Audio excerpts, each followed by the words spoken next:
നമസ്കാരം, എല്ലാവർക്കും പുതിയൊരു വീഡിയോയിലേക്ക് സ്വാഗതം. നമ്മളിന്ന് റിവ്യൂ ചെയ്യാൻ പോകുന്ന വൺപ്ലസിൻ്റെ ഏറ്റവും ലേറ്റസ്റ്റ് മോഡലായിട്ടുള്ള OnePlus 12 ആണ്. അപ്പോൾ ഇതൊരു ക്വിക്ക് റിവ്യൂ ആണ്, ഒരു ഡീറ്റെയിൽ റിവ്യൂ അല്ല. അപ്പോൾ എൻ്റെ ഒരു ഫസ്റ്റ് ഇംപ്രഷനും കാര്യങ്ങളൊക്കെയാണ് ഇന്നത്തെ വീഡിയോ ഷെയർ ചെയ്യാൻ ഉദ്ദേശിക്കുന്നത്. അപ്പോൾ നമുക്ക് നല്ല വീഡിയോയിലേക്ക് കിടക്കാം. ഇത് ഓൾറെഡി അൺബോക്സ് ചെയ്തതാണ്. അപ്പോൾ ഈ ഒരു ഡിവൈസിനോട് ഒരു 100 വാട്ടിൻ്റെ ഒരു ഫാസ്റ്റ് ചാർജറും അതുപോലെ തന്നെ ഒരു ഡേറ്റ കേബിളും കൊടുത്തിട്ടുണ്ട്. ഇത് C2C ഒന്നുമല്ല, കൂടെ ഒരു കേസും കൊടുത്തിട്ടുണ്ട്. അതുകൂടാണ്ട് OnePlusൻ്റെ കുറച്ച് സ്റ്റിക്കേഴ്സും പിന്നെ ഒരു യൂസർ മാനുവലാണ് വരുന്നത്. ഇത്രയും കാര്യങ്ങളാണ് ബോക്സിൽ വരുന്നത്. അപ്പം ഇതാണ് OnePlusൻ്റെ ഏറ്റവും ലേറ്റസ്റ്റ് മോഡലായിട്ടുള്ള OnePlus 12. ഡിസൈൻ നോക്കുകയാണെന്നുണ്ടെങ്കിൽ കാര്യമായിട്ടുള്ള ഡിഫറൻസ് ഒന്നും വന്നിട്ടില്ല. അതായത് നമുക്ക് 11ൻ്റെ അതേ ഒരു ഡിസൈൻ തന്നെയാണ് ഈ ഒരു ഡിവൈസിനും കൊടുത്തിട്ടുള്ളത്. കുറച്ചും കൂടെ വലുപ്പം കൂടിയിട്ടുണ്ട്. അതല്ലാണ്ട് ഡിസൈൻ വൈസ് നോക്കുകയാണെന്നുണ്ടെങ്കിൽ വലിയ മാറ്റങ്ങൾ, അതായത് കാര്യമായിട്ടുള്ള മാറ്റങ്ങളൊന്നും വന്നിട്ടില്ല. അതിപ്പം അടുത്തിടയ്ക്ക് നമ്മൾ കണ്ടാണ് സാംസങ്ങും ആപ്പിളും ഒക്കെ ആണെന്നുണ്ടെങ്കിലും വലിയ മാറ്റങ്ങളൊന്നും ഡിസൈനിൽ കൊണ്ടുവരുന്നില്ല. അതുകൊണ്ട് തന്നെ OnePlusഉം ആ ഒരു രീതിയിൽ തന്നെ മുന്നോട്ട് പോകാൻ തോന്നുന്നു. കാരണം അവരുടെ ഡിവൈസുകളിൽ ഇപ്പോൾ എല്ലാം ഇതേപോലൊരു കോമൺ ആയിട്ടുള്ളൊരു ഡിസൈനാണ് അവർ കീപ്പ് ചെയ്യുന്നത്. അപ്പോൾ ഡിസൈനിൻ്റെ കാര്യത്തിൽ മൈനോട്ടായിട്ടുള്ള ചേഞ്ചുകൾ മാത്രമേ ഈ ഒരു ഡിവൈസിൽ വന്നിട്ടുള്ളൂ. അതായത് ക്യാമറ മോഡ്യൂൾ കുറച്ചുകൂടെ വലുതായിട്ടുണ്ട്. അതുപോലെ തന്നെ ഈ സൈഡിലുണ്ടായിരുന്ന, അതായത് ലെഫ്റ്റ് സൈഡിലുണ്ടായിരുന്ന വോളിയം റോക്കേഴ്സ് റൈറ്റ് സൈഡിലേക്ക് മാറ്റിയിട്ടുണ്ട്. അതുപോലെ തന്നെ അലേർട്ട് സ്ലൈഡർ ഇവിടുന്ന് എടുത്തിട്ട്, അതായത് റൈറ്റ് സൈഡിൽ നിന്ന് എടുത്തിട്ട് ലെഫ്റ്റ് സൈഡിലോട്ട് മാറ്റിയിട്ടുണ്ട്. ഇതൊക്കെയാണ് കാര്യമായിട്ടുള്ള ഒരു ഡിഫറൻസ് എനിക്ക് തോന്നിയത്. മുകളിലേക്ക് വന്നു കഴിഞ്ഞാൽ അവിടെ IR ബ്ലാസ്റ്റർ കൊടുത്തേക്കുന്നത് കാണാം. അതുപോലെ തന്നെ മൈക്ക് ഇവിടെ കാണാം. അതുകൊണ്ട് തന്നെ ഇവിടെ ലെഫ്റ്റ് സൈഡിലായിട്ട് മുകളിലായിട്ട് ഒരു സ്പീക്കറും കൊടുത്തിട്ടുണ്ട്. താഴേക്ക് വരികയാണെന്നുണ്ടെങ്കിൽ ഇവിടെ താഴെയും ഒരു സ്പീക്കറിൽ കൊടുത്തിട്ടുണ്ട്. അതുകൊണ്ട് തന്നെ നമ്മുടെ ടൈപ്പ് C പോർട്ട് ഇവിടെ വരുന്നുണ്ട്. അതുപോലെ തന്നെ ഒരു മൈക്കും ഒരു ഡുവൽ നാനോ സിം സ്ലോട്ടും ഇവിടെ കൊടുത്തിട്ടുണ്ട്. കൂടാണ്ട് ഈ ഒരു ഡിവൈസിൻ്റെ ഫ്രെയിം നോക്കുകയാണെന്നുണ്ടെങ്കിൽ ഒരു മെറ്റാലിക് ഫ്രെയിമിലാണ് ഈ ഒരു ഡിവൈസ് വരുന്നത്. കർവ്ഡ് ആയിട്ടുള്ള ഡിസൈനാണ് വരുന്നത്. അതായത് കർവ്ഡ് ആയിട്ടുള്ള ഡിസ്പ്ലേയും കർവ്ഡ് ആയിട്ടുള്ളൊരു ഫ്രെയിമാണ് ഈ ഒരു ഡിവൈസിന് കൊടുത്തിട്ടുള്ളത്. അതുകൊണ്ട് തന്നെ ഇൻ ഹാൻഡ് ഫീൽ കുറച്ചും കൂടി അടിപൊളിയായ പോലെ എനിക്ക് ഫീൽ ചെയ്യുന്നുണ്ട്. പിന്നീട് ബാക്കിലേക്ക് വരികയാണെന്നുണ്ടെങ്കിൽ ബാക്കിലും ഗ്ലാസ് ബാക്കാണ് വരുന്നത്. കോണിംഗ് ഗോറില്ല ഗ്ലാസ് 5 ആണ് ബാക്കിൽ കൊടുത്തിട്ടുള്ളത്. ഈ ഒരു ഡിവൈസിൽ വരുന്ന ബാറ്ററി 5400 mAhന്റെ ബാറ്ററിയാണ്. അതുകൊണ്ടാണെന്ന് തോന്നുന്നു കുറച്ചും കൂടെ ഒരു വെയിറ്റ് കൂട്ടുണ്ട് ഡിവൈസിന്. 220 ഗ്രാമോളം വെയിറ്റ് ഈ ഒരു ഡിവൈസിന് വരുന്നുണ്ട്. അതുപോലെ തന്നെ ഫിംഗർ പ്രിന്റ് സ്കാനർ ഉണ്ട്. ഇൻ ഡിസ്പ്ലേ ഫിംഗർ പ്രിന്റ് സ്കാനറിൻ്റെ പൊസിഷൻ കുറച്ചും കൂടെ ബെറ്റർ ആക്കിയിട്ടുണ്ട്. 11 ആണെന്നുണ്ടെങ്കിൽ താഴെയായിട്ടായിരുന്നു ഫിംഗർ പ്രിന്റ് സ്കാനറിൻ്റെ പൊസിഷൻ കൊടുത്തിട്ടുണ്ടായിരുന്നത്.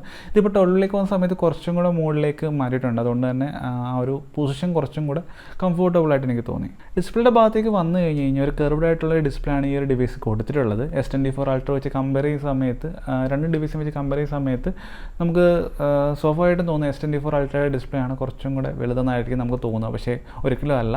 ഇതൊരു കർവ്ഡ് ഡിസ്പ്ലേ ആയതുകൊണ്ടാണ് കുറച്ചും കൂടെ ചെറുതായിട്ട് നമുക്ക് ഫീൽ ചെയ്യുന്നത്. രണ്ട് ഡിസ്പ്ലേ വെച്ച് കമ്പയർ ചെയ്യുന്ന സമയത്ത് ഈ ഒരു OnePlus 12ൻ്റെ ഡിസ്പ്ലേ ആണ് കുറച്ചും കൂടെ വലുപ്പമുള്ളത്. ഡിസ്പ്ലേ പറ്റി പറയുമ്പോൾ എടുത്ത് പറയാനുള്ള 4500 നിറ്റ്സ് ബ്രൈറ്റ്നസ് ഉള്ളൊരു ഡിസ്പ്ലേ ആണിത്. അത് നമുക്ക് എപ്പോഴും ഈ ഒരു 4500 നിറ്റ്സ് കാണാൻ കഴിയത്തില്ല. നിങ്ങൾക്ക് എല്ലാവർക്കും അറിയാവുന്ന പോലെ HDR കണ്ടൻറ്റ് കാണുന്ന സമയത്തൊക്കെ ആയിരിക്കും ആ ഒരു കണ്ടൻറ്റിനുള്ളിലുള്ള ബ്രൈറ്റ്നസ് കൂടിയ പോർഷനുകൾ, അത് കുറച്ചും കൂടെ ബ്രൈറ്റർ ആയിട്ടുള്ള പോർഷൻസൊക്കെ ആയിരിക്കും ആ ഒരു ഈ ഒരു 4500 നിറ്റ്സിൽ നമുക്ക് പീക്ക് ബ്രൈറ്റ്നസ് കാണാൻ കഴിയും. അതല്ലാണ്ട് നോർമൽ യൂസിലൊക്കെ കൂടുതലും 1600 നിറ്റ്സ് വരെ ആയിരിക്കും വിസിബിൾ ആയിട്ടുണ്ടാവുക. പിന്നെ ഞാൻ ഓൾറെഡി പറഞ്ഞ പോലെ ഡ്യുവൽ നാനോ സിം സ്ലോട്ട് കൊടുത്തിട്ടുണ്ട്. പിന്നെ ഓഡിയോ ജാക്കൊന്നും ഇല്ല. അതായത് 3.5 ഓഡിയോ ജാക്കൊന്നും ഈ ഒരു ഡിവൈസ് കൊടുത്തിട്ടില്ല. അത് പിന്നെ എടുത്ത് പറയേണ്ട കാര്യമാണെന്ന് എനിക്ക് തോന്നുന്നില്ല. ഇപ്പോൾ ഒരു ഡിവൈസുകളിൽ ഓഡിയോ ജാക്ക് കൊടുക്കാറില്ല. അതുകൊണ്ട് ഈ ഒരു ഡിവൈസിൽ എന്തായാലും ഓഡിയോ ജാക്കും കാര്യങ്ങളൊന്നും കൊടുത്തിട്ടില്ല. ബാക്കിലേക്ക് വരുവാണെന്നുണ്ടെങ്കിൽ ക്യാമറ മോഡിൽ കുറച്ചും കൂടെ വലുതായിട്ടുണ്ടെന്ന് ഞാൻ പറഞ്ഞിട്ടുണ്ടായിരുന്നു. ട്രിപ്പിൾ ക്യാമറ സെറ്റപ്പിലാണ് ബാക്ക് ക്യാമറ വരുന്നത്. അപ്പം ഓരോ ലെൻസിൻ്റെയും ഫോക്കൽ ലെങ്തുകൾ അവിടെ മെഷീൻ ചെയ്ത് കൊടുത്തിട്ടുണ്ട്.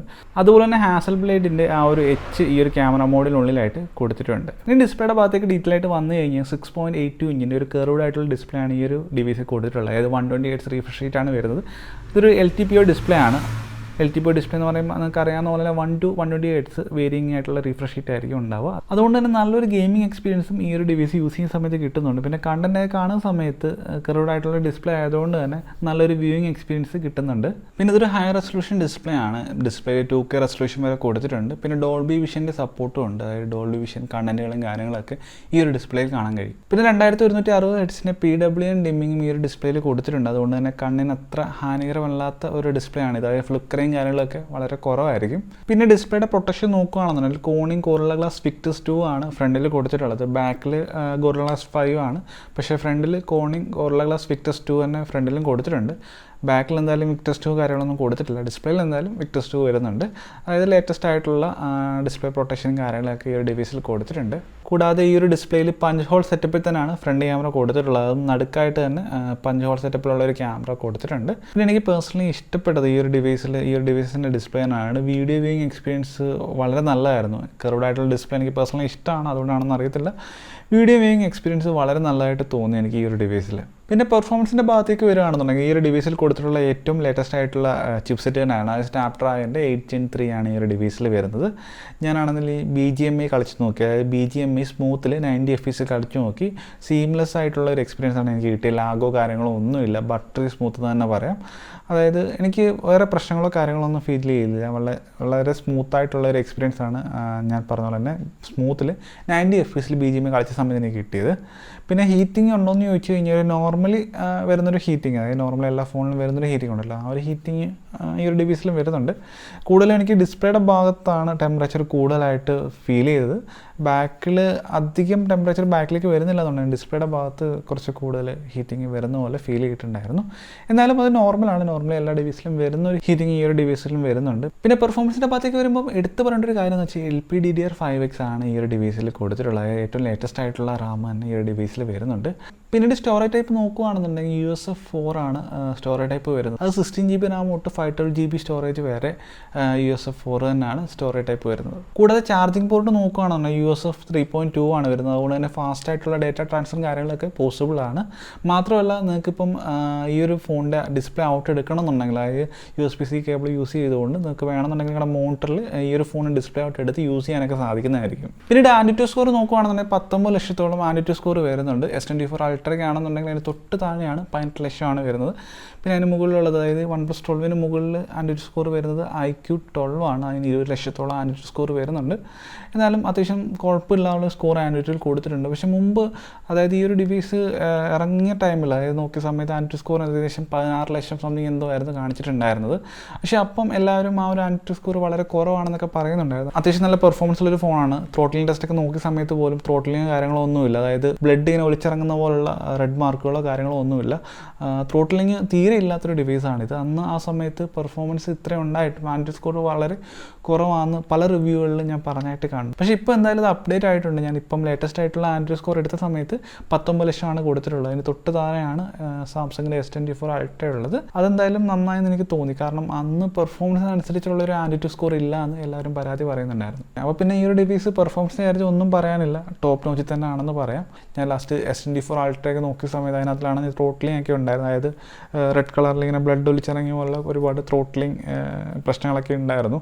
പക്ഷെ അത് വെച്ച് കമ്പയർ ചെയ്യുന്ന സമയത്ത് ഈ ഒരു ഡിവൈസിൽ ത്രോട്ട്ലിംഗ് കാര്യങ്ങളൊന്നും ഇല്ല എന്നുള്ളത് വളരെ അത്ഭുതപ്പെടുന്നൊരു കാര്യമാണ്. കാരണം 1 ലക്ഷം രൂപ റേഞ്ച് വരുന്നൊരു ഫോൺ, ഒരു 65,000 രൂപ വില വരുന്നൊരു ഫോൺ വെച്ച് കമ്പയർ ചെയ്യുന്ന സമയത്ത് ഈ ഒരു ഫോണിൽ, അതായത് 2 ഫോണിലും വരുന്നത് സെയിം പ്രോസറും കാര്യങ്ങളൊക്കെയാണ്, എന്നിട്ടും ഈ ഒരു ഡിവൈസ് ത്രോട്ട്ലിംഗ് ഇല്ല എന്നുള്ളത് എന്തുകൊണ്ടും എന്നെ എക്സൈറ്റ് ചെയ്യിപ്പിച്ചൊരു കാര്യമാണ്. ഇനി ക്യാമറ ഡിപ്പാർട്ട്മെൻറ്റിലേക്ക് വന്ന് ഞാൻ ഓൾറെഡി പറഞ്ഞ പോലെ ട്രിപ്പിൾ ക്യാമറ സെറ്റപ്പാണ് ഈ ഒരു ഡിവൈസിൽ കൊടുത്തിട്ടുള്ളത്. അതായത് ഒരു 50 MP ഒരു മെയിൻ ക്യാമറയാണ് ഈ ഒരു ഡിവൈസിൽ വരുന്നത്. അപ്പോൾ ഈ ഒരു പ്രൈമറി സെൻസർ വരുന്നത് സോണിയുടെ ഏറ്റവും ലേറ്റസ്റ്റ് മോഡലായിട്ടുള്ള LYT808 എന്ന് പറഞ്ഞൊരു പ്രൈമറി സെൻസറാണ് ഈ ഒരു ഡിവൈസിൽ കൊടുത്തിട്ടുള്ളത്. OnePlus ഓപ്പണിലും ഈ ഒരു സെയിം സെൻസർ തന്നെയാണ് കൊടുത്തിട്ടുള്ളതെന്നാണ് എനിക്ക് തോന്നുന്നത്. അതുപോലെ തന്നെ അൾട്രാ വൈഡ് ക്യാമറ നോക്കുകയാണെന്നുണ്ടെങ്കിൽ ഒരു 48 MP ഒരു അൾട്രാ വൈഡ് ക്യാമറ, അതുപോലെ തന്നെ 64 MP ഒരു പെരിസ്കോപ്പ് ലെൻസും ഈ ഒരു ഡിവൈസിൽ കൊടുത്തിട്ടുണ്ട്. ഹാസൽബ്ലേഡിൻ്റെ കോർപ്പറേഷൻ ഉള്ളത് കാരണം ആ ഒരു H സിമ്മിലും നിങ്ങൾക്ക് ഇവിടെ കാണാം. അപ്പോൾ ഈ ഒരു ഡിവൈസിൻ്റെ മെയിൻ ക്യാമറയില്ല 1x എടുത്തൊരു ഫോട്ടോയാണ് നിങ്ങളിപ്പോൾ കാണുന്നത്. ഈ ഒരു 1x എടുത്ത ഫോട്ടോയും വൈഡ് ആംഗിൾ ലെൻസിലെടുത്തൊരു ഫോട്ടോയും കമ്പയർ ചെയ്യുന്ന സമയത്ത് അത്ര വലിയ ഡിഫറൻസ് കാര്യങ്ങളൊന്നും ഫീൽ ചെയ്തില്ല. ഇപ്പോൾ നിങ്ങൾ കാണുന്നത് 6S ടെലിഫോട്ടോ ലെൻസ് യൂസ് ചെയ്തെടുത്തൊരു ഫോട്ടോയാണ്. ക്വാളിറ്റി ലോസും കാര്യങ്ങളൊന്നും ഇല്ല, നല്ല ഇമേജ് ഒക്കെ എടുക്കാൻ സാധിക്കുന്നുണ്ട്. നല്ലൊരു ബൊക്കെ എഫക്റ്റും കാര്യങ്ങളൊക്കെ 6S എടുക്കുന്ന സമയത്ത് കിട്ടുന്നുണ്ട്. അതുപോലെ തന്നെ 3x എടുത്തൊരു ഫോട്ടോയാണ് നിങ്ങളിപ്പോൾ കാണുന്നത്. ഒരു നാച്ചുറൽ ആയിട്ടുള്ളൊരു ബൊക്കെ എഫക്റ്റും കാര്യങ്ങളൊക്കെ 3x എടുക്കുന്ന സമയത്തും കിട്ടുന്നുണ്ട്. ഇപ്പോൾ നിങ്ങൾ കാണുന്ന 2x സൂമിലെടുത്ത ഫോട്ടോയാണ്. 3xൻ്റെ 6ൻ്റെ അത്രയും വരുന്നില്ല, പക്ഷേ നല്ല ക്വാളിറ്റിയുള്ള ഫോട്ടോ തന്നെ കിട്ടുന്നുണ്ട്. ക്വാളിറ്റി കുറവൊന്നും കാര്യങ്ങളൊന്നും ഇല്ല. പക്ഷേ എനിക്ക് 3xും 6സും ആണ് കുറച്ചും കൂടെ ബെറ്റർ ആയിട്ട് തോന്നിയത്. ആ ഒരു ബൊക്കെ എഫക്റ്റും കാര്യങ്ങളൊക്കെ വരുന്നതുകൊണ്ടാണെന്ന് തോന്നുന്നു. പിന്നെ മാക്രോ മോഡ് യൂസ് ചെയ്തിട്ടുണ്ട്. അത്യാവശ്യം നല്ല ഫോട്ടോസും കാര്യങ്ങളെല്ലാം എടുക്കാൻ സാധിക്കും. പക്ഷേ ഒരുപാട് ഡീറ്റെയിൽസും കാര്യങ്ങളൊന്നും മാക്രോ മോഡിൽ ക്യാപ്ചർ ചെയ്യാൻ സാധിക്കത്തില്ല. അത്യാവശ്യം നല്ല ഫോട്ടോസൊക്കെ എടുക്കാൻ പറ്റും, പക്ഷേ ഡീറ്റെയിൽസ് അത്ര മാക്രോ മോഡിൽ പ്രതീക്ഷിക്കാൻ പറ്റത്തില്ല. പിന്നെ ഡീറ്റെയിൽ സൂം യൂസ് ചെയ്തുകൊണ്ട് 120Hz ഫോട്ടോസൊക്കെ എടുക്കാൻ നോക്കുന്ന സമയത്ത് അത്ര നല്ലൊരു ഫോട്ടോ അല്ല കിട്ടുന്നത്. ഒരുമാതിരി ഓയിൽ പെയിൻറ്റ് പോലുള്ള രീതിയിലുള്ളൊരു ഫോട്ടോസൊക്കെയാണ് ക്യാപ്ചർ ചെയ്യാൻ സാധിക്കുന്നത്. അതുകൊണ്ട് തന്നെ 120x ഒക്കെ ഡീറ്റെയിൽ സൂമൊക്കെ യൂസ് ചെയ്ത് ഫോട്ടോ എടുക്കുന്നതൊന്നും പ്രാക്ടിക്കലായിട്ട് എനിക്ക് തോന്നുന്നില്ല. അതല്ലാണ്ട് നോർമൽ, അതായത് ഒപ്റ്റിക്കൽ സൂമൊക്കെ യൂസ് ചെയ്ത് നമ്മൾ ഫോട്ടോസൊക്കെ എടുക്കുന്ന സമയത്ത് അത്യാവശ്യം നല്ല ഫോട്ടോസൊക്കെ കിട്ടുന്നുണ്ട്. ഡിജിറ്റൽ സൂമും മാക്സിമം ഒക്കെ യൂസ് ചെയ്യുന്ന സമയത്താണ് അത്ര ക്വാളിറ്റി ഒന്നും ഇല്ലാതുള്ള ഫോട്ടോസൊക്കെ കിട്ടുന്നത്. പിന്നെ സെൽഫി ക്യാമറ വരുന്നത് 32 മെഗാ പിക്സലിൻ്റെ ഒരു ക്യാമറയാണ്. ഓക്കെ ആണെന്ന് പറയാം. അതായത് കോൺട്രാസ്റ്റും കാര്യങ്ങളൊക്കെ കുറവുള്ള പോലെ ഫീൽ ചെയ്തു. നമ്മളൊരു ഫോട്ടോ എടുത്തിട്ട് എഡിറ്റ് ചെയ്യുകയാണെന്നുണ്ടെങ്കിൽ ഓക്കെയാണ്. പക്ഷേ ആ ഒരു ഫോട്ടോ അതേപടി എടുത്ത് നമ്മൾ നോക്കുകയാണെന്നുണ്ടെങ്കിൽ കോൺട്രാസ്റ്റ് കുറച്ച് കുറവായതുപോലെ ഫീൽ ചെയ്തു. എഡിറ്റിങ്ങിൽ വേണമെന്നുണ്ടെങ്കിൽ കോൺട്രാസ്റ്റ് കുറച്ച് കൂട്ടി അത് പരിഹരിക്കാം. പക്ഷേ എപ്പോഴും നമുക്കിങ്ങനെ ഫോട്ടോ എടുക്കുന്ന സമയത്ത് ഇങ്ങനെ എഡിറ്റ് ചെയ്യാൻ പറ്റിയെന്ന് വരത്തില്ലല്ലോ. അങ്ങനെ നോക്കുന്ന സമയത്ത് കോൺട്രാസ്റ്റ് കുറച്ച് കുറവായതുപോലെ ഫീൽ ചെയ്തു. അതെല്ലാം നോക്കുകയാണെങ്കിൽ കുഴപ്പമില്ല, ഓക്കെ എന്ന് പറയാം. സ്മൂത്തായിട്ട് അതായത് സ്റ്റെബിലൈസ് ആയിട്ടുള്ള നല്ല വീഡിയോസൊക്കെ ഈ ഒരു ഡിവൈസ് യൂസ് ചെയ്ത് ക്യാപ്ചർ ചെയ്യാൻ സാധിക്കുന്നുണ്ട്. പിന്നെ ഈ ഒരു ഡിവൈസിൻ്റെ പ്രത്യേകത എന്താണെന്ന് വെച്ച് കഴിഞ്ഞാൽ ഈ ഒരു ഡിവൈസിൻ്റെ ഫ്രണ്ട് ക്യാമറയിൽ 4K റെക്കോർഡിംഗ് കൊടുത്തിട്ടുണ്ട്. പക്ഷേ പല ഡിവൈസുകളിലും ഈ ഒരു സെഗ്മെൻറ്റിലേക്കൊക്കെ വരുന്ന സമയത്ത് ഫ്രണ്ട് ക്യാമറയിൽ ഇപ്പോൾ ഫുൾ HD കൊടുക്കുന്ന സമയത്ത് OnePlus എന്തായാലും ഒരു 4K റെക്കോർഡിംഗ് കൊടുത്തിട്ടുണ്ടായിരുന്നു. അതായത് OnePlus 11 ഫുൾ HD ആണെന്നാണ് എനിക്ക് തോന്നുന്നത്. അപ്പം ഇത് OnePlus 12 വന്ന സമയത്ത് ഫ്രണ്ട് ക്യാമറയിൽ 4K റെക്കോർഡിങ് കാര്യങ്ങളൊക്കെ അവർ കൊടുത്തിട്ടുണ്ട്. അതായത് 4Kയിൽ 30 FPS ഫ്രണ്ട് ക്യാമറയൊക്കെ യൂസ് ചെയ്ത് വീഡിയോസൊക്കെ എടുക്കാൻ സാധിക്കും. അതുപോലെ തന്നെ ബാക്ക് ക്യാമറ യൂസ് ചെയ്ത് 8Kയിൽ 24 FPS വീഡിയോസും കാര്യങ്ങളെല്ലാം എടുക്കാൻ സാധിക്കുന്നതാണ്. ഞാൻ ഓൾറെഡി പറഞ്ഞ പോലെ സ്മൂത്ത് ആയിട്ടുള്ള സ്റ്റെബിലൈസ്ഡ് ആയിട്ടുള്ള വീഡിയോസൊക്കെ നമുക്ക് എടുക്കാൻ കഴിയും. മാത്രമല്ല കളറും കാര്യങ്ങളൊക്കെ വീഡിയോസൊക്കെ റെക്കോർഡ് ചെയ്യുന്ന സമയത്ത് ഞാൻ പ്രത്യേകം ശ്രദ്ധിച്ചാണ് കളറും കാര്യങ്ങളും എല്ലാം ആക്യുറേറ്റ് ആയിട്ട് തന്നെ വീഡിയോസൊക്കെ ക്യാപ്ചർ ചെയ്യുന്ന സമയത്ത് കിട്ടുന്നുണ്ട്. അതുപോലെ തന്നെ ബാക്ക് ക്യാമറ യൂസ് ചെയ്തുകൊണ്ട് HDR ഡോർബി വിഷൻ കണ്ടന്റുകളും കാര്യങ്ങളൊക്കെ ഷൂട്ട് ചെയ്യാൻ സാധിക്കും. അതായത് നമ്മൾ ഐഫോണിലേക്ക് കണ്ടിരിക്കുന്ന പോലെ തന്നെ HDR കണ്ടന്റുകൾ 4K 30 FPS ഈ ഒരു ഡിവൈസ് യൂസ് ചെയ്ത് റെക്കോർഡ് ചെയ്യാനൊക്കെ സാധിക്കും. അതുപോലെ തന്നെ ഈ ഒരു ഡിവൈസിൻ്റെ വൈഡ് ആംഗിൾ ലെൻസ് യൂസ് ചെയ്തും 4Kയിൽ വീഡിയോസൊക്കെ റെക്കോർഡ് ചെയ്യാൻ സാധിക്കും. ഇനി ബാറ്ററി ഡിപ്പാർട്ട്മെൻറ്റിലേക്ക് വന്നു കഴിഞ്ഞാൽ 5000 mAh ബാറ്ററി ആയിരുന്നു OnePlus 11 ആ 12 വന്ന സമയത്ത് 5400 mAh ബാറ്ററി ആയിട്ടുണ്ട്. 5400 mAh ബാറ്ററി വരുന്നതുകൊണ്ട് തന്നെ ആ ഒരു വെയിറ്റിൻ്റെ കുറവ് നമുക്ക് അവിടെ വേണമെന്നുണ്ടെങ്കിൽ അത് പോട്ടെന്ന് വെക്കാം. കാരണം അത്രയും നല്ലൊരു ബാറ്ററി ബാക്കപ്പ് ഈ ഒരു ഡിവൈസിന് കിട്ടുന്നുണ്ട്. പിന്നെ ചാർജർ നോക്കുകയാണെന്നുണ്ടെങ്കിൽ ഞാൻ ആദ്യം പറഞ്ഞ പോലെ ഒരു 100 വാട്ടിൻ്റെ ഒരു ഫാസ്റ്റ് ചാർജറാണ് ഈ ഒരു ഡിവൈസിനോട് വരുന്നത്. പിന്നെ എടുത്തുകൊണ്ടൊരു ഒരു കാര്യം, ഈ ഒരു ഡിവൈസിൽ അവർ 50 വാട്ടിൻ്റെ വയർലെസ് ചാർജിങ് ആണ് കൊടുത്തിട്ടുള്ളത്. S24 അൾട്രയിൽ പോലും അവർ 24 വാട്ടിൻ്റെ വയർലെസ് ചാർജിങ് കൊടുത്തെടുത്ത് OnePlus അവരുടെ ഈ ഒരു ഡിവൈസിൽ 50 വാട്ടിൻ്റെ വയർലെസ് ചാർജിങ് കൊടുത്തു. അത് എന്തുകൊണ്ടും വളരെ ബെറ്റർ ആയിട്ട് എനിക്ക് തോന്നി. കാരണം സാംസങ് പോലും ചെയ്യാത്തടുത്ത് OnePlus ഇങ്ങനൊരു കാര്യം ചെയ്തത് അത് ഈ ഒരു ഫോണിൻ്റെ അഡ്വാൻറ്റേജ് ആയിട്ട് വേണമെന്നുണ്ടെങ്കിൽ പറയാം. അതായത് വയർലെസ് ചാർജിങ് ആണ് ചെയ്യുന്നുണ്ടെങ്കിൽ 55 മിനിറ്റ് കൊണ്ട് ഈ ഒരു ഫോൺ ഫുൾ ചാർജ് ചെയ്യാൻ സാധിക്കും. അതല്ല നോർമൽ ചാർജിങ് ആണ് ചെയ്യുന്നുണ്ടെങ്കിൽ 23 മിനിറ്റ് കൊണ്ട് ഈ ഒരു ഫോൺ ഫുൾ ചാർജ് ആവുന്നതായിരിക്കും. പിന്നെ റിവേഴ്സ് വയർലെസ് ചാർജിങ്ങിൻ്റെ സപ്പോർട്ട് ഉണ്ട്. പിന്നെ ഈ ഒരു ഡിവൈസിൽ വരുന്ന ഓക്സിനോയ്സ് ആണ്, വളരെ ക്ലീൻ ആയിട്ടുള്ളൊരു UA ആണ്. അധികം ബ്ലോട്ട്വൈസും കാര്യങ്ങളൊന്നും ഇല്ല. ഓക്സിനോയ്സിനെ പറ്റി അങ്ങനെ എടുത്ത് പറയേണ്ട ആവശ്യമില്ലെന്ന് എനിക്കറിയാം. ഓക്സിനോയ്സ് പൊതുവെ ക്ലീൻ ആയിട്ടുള്ളൊരു UA ആണ് തരുന്നത്. അങ്ങനെ ബ്ലോട്ട്വൈസ് ഒന്നും ഞാൻ അധികം കണ്ടില്ല. നെറ്റ്ഫ്ലിക്സ് അങ്ങനെയുള്ള അതായത് സ്പോട്ടിഫൈ ഒക്കെ കണ്ടു. അതല്ലാണ്ട് വേറെ ബ്ലോട്ട്വൈസ് അതായത് പ്രീമിയം ആപ്ലിക്കേഷൻസ് അല്ലാണ്ട് വേറെ അധികം ബ്ലോട്ട്വൈസ് കാര്യങ്ങളൊന്നും തന്നെ ഈ ഒരു ഡിവൈസിലില്ല. വളരെ ക്ലീൻ ആയിട്ട് തന്നെ UA കൊടുത്തിട്ടുണ്ട്.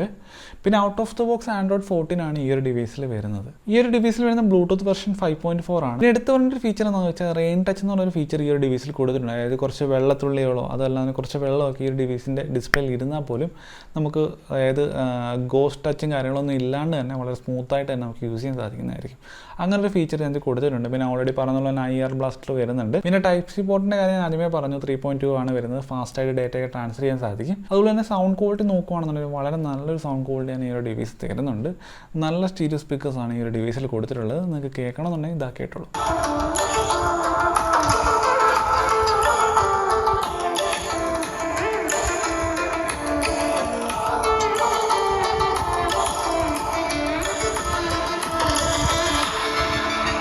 നല്ലൊരു സ്റ്റീരിയോ സപ്പറേഷൻ കിട്ടുന്നുണ്ട്. അതുപോലെ തന്നെ അത്യാവശ്യം ലൗഡാണ്. നല്ല ക്വാളിറ്റി ഉള്ളൊരു ഓഡിയോ തന്നെയാണ് ഈ ഒരു ഡിവൈസിൽ നിന്ന് വരുന്നത്. മാത്രമല്ല ഡോൾബി അറ്റ്മോസിൻ്റെ സപ്പോർട്ടും ഈ ഒരു ഡിവൈസിൽ വരുന്നുണ്ട്. പിന്നെ ഞാൻ ഓൾറെഡി പറഞ്ഞ പോലെ തന്നെ ഇതൊരു ഫസ്റ്റ് ഇംപ്രഷനാണ്. ഡീറ്റെയിൽ ആയിട്ടുള്ള റിവ്യൂ കാര്യങ്ങളോ ഒന്നുമല്ല. ആയിട്ട് തോന്നിയ ഈ ഒരു ഫോണിൻ്റെ വെയിറ്റ് തന്നെയാണ്. അതല്ലാണ്ട് വേറെ ഒരു പോരായ്മ എനിക്ക് ഈ ഒരു ഡിവൈസിൽ ഫീൽ ചെയ്തില്ല. പിന്നെ ഫ്രണ്ട് ക്യാമറ ഞാൻ പറഞ്ഞായിരുന്നു. ഫ്രണ്ട് ക്യാമറ യൂസ് ചെയ്ത് ഫോട്ടോസൊക്കെ എടുക്കുന്ന സമയത്ത് ആ ഒരു കോൺട്രാസ്റ്റിൻ്റെ കുറവ് എനിക്ക് ഫീൽ ചെയ്തു. അതല്ലാണ്ട് വേറെ കുഴപ്പങ്ങളോ കാര്യങ്ങളൊന്നും ഇതുവരെ ഈ ഒരു ഡിവൈസ് യൂസ് ചെയ്ത് വെച്ച് എനിക്ക് ഫീൽ ചെയ്തില്ല.